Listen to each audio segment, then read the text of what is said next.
Alceste Queriot est la fille du ténor français Paul-Joseph Queriot et de son épouse Victoire-Marie Françoise Lestage, également chanteuse lyrique. Alceste naît en 1823 à Amsterdam au hasard de la carrière professionnelle de ses parents.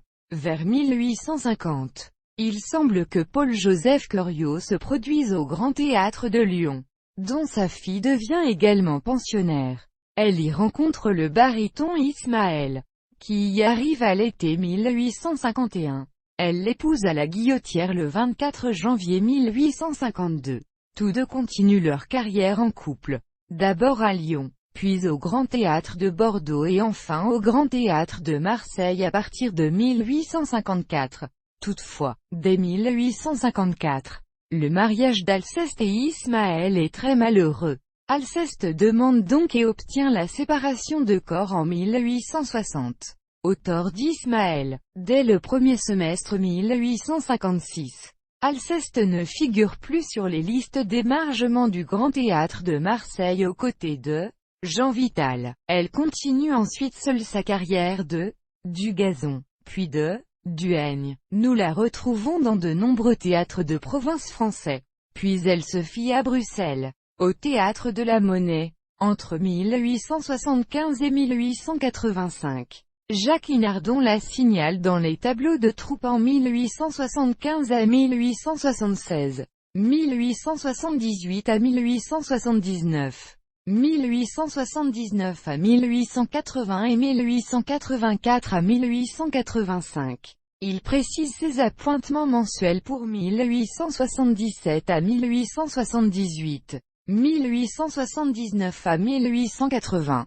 1880 à 1880. Ils sont de 500 francs. Pendant cette période, elle est introuvable en France pour les autorités judiciaires. Or, Ismaël a demandé le divorce dès le rétablissement de celui-ci en droit français, pour épouser une de ses jeunes élèves. Le divorce sera donc prononcé par défaut à Marseille le 30 mars 1885. La saison 1885 à 1886 la voit se produire au théâtre du Capitole de Toulouse. Elle s'y trouve en compagnie de la seconde épouse d'Ismaël, Marie-Ismaël Garcin. En 1886, les deux cantatrices jouent ensemble Faust de Gounod, toutes deux sous le nom d'Ismaël. Celui-ci refuse qu'Alceste continue à jouer sous ce nom. Il pouvait penser sa position légitime, puisque le divorce avait été prononcé. Il s'ensuit un procès au tribunal civil de Toulouse. Alceste y gagne le droit définitif de se produire en tant que Madame Ismaël, qui était son nom d'artiste depuis 1852. La nouvelle épouse d'Ismaël se fera désormais appeler Ismaël Garcin. Dès la saison suivante, Alceste est engagée au Théâtre Royal d'Anvers, où elle joue au moins jusqu'en 1888. Entre-temps, elle joue la petite Fadette au Théâtre du Château d'Eau en 1886, puis à l'Opéra Populaire, en 1887. Le 26 juin 1889, la pension allouée à Alceste par l'Association des artistes dramatiques est considérée comme liquidée à l'Assemblée générale de cette association.